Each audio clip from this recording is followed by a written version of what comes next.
Artificial intelligence can now generate breathtaking art, weave flawless poetry, and compose music that moves us to tears.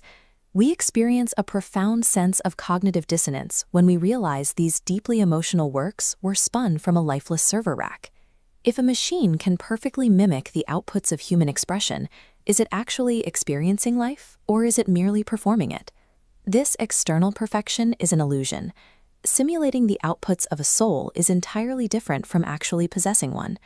Philosophers describe this kind of entity as a philosophical zombie, or P-zombie, an entity that looks and acts human but has zero conscious experience.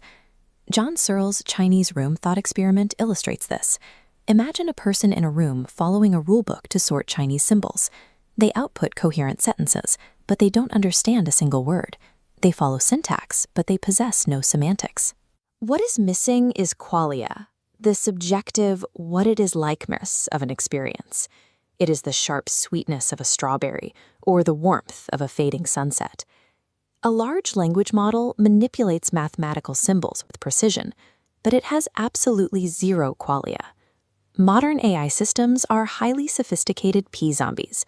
They act as mirrors reflecting our humanity, but behind the glass, they are completely dark. To understand why this matters, we must look at the mind through a biological lens. Our intelligence is tied to our physical bodies. Before you can logically explain a mistake, these cortical regions generate fast preconscious warning signals. This internal smoke alarm tells your body to stop before logic catches up.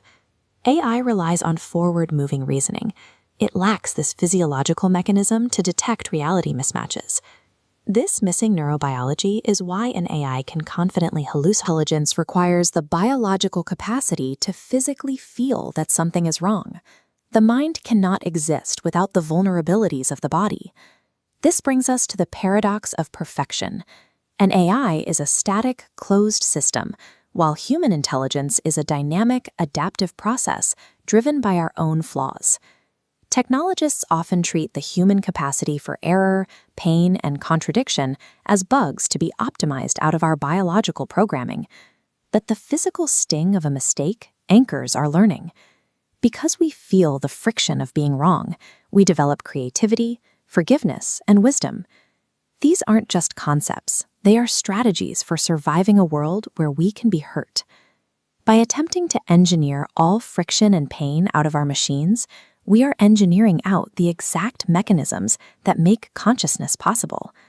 A flawless machine can never possess a soul because it is incapable of being broken.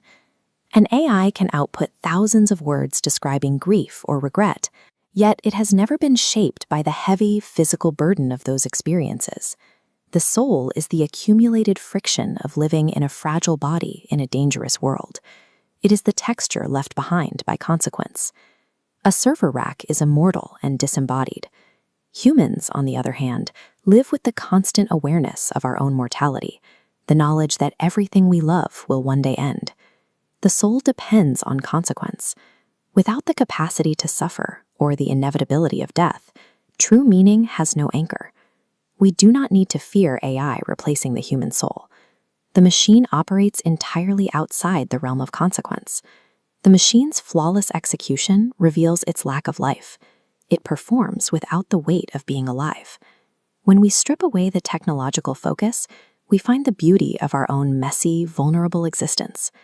The urgent question isn't whether a machine will ever have a soul, but whether we are living as if our own souls matter.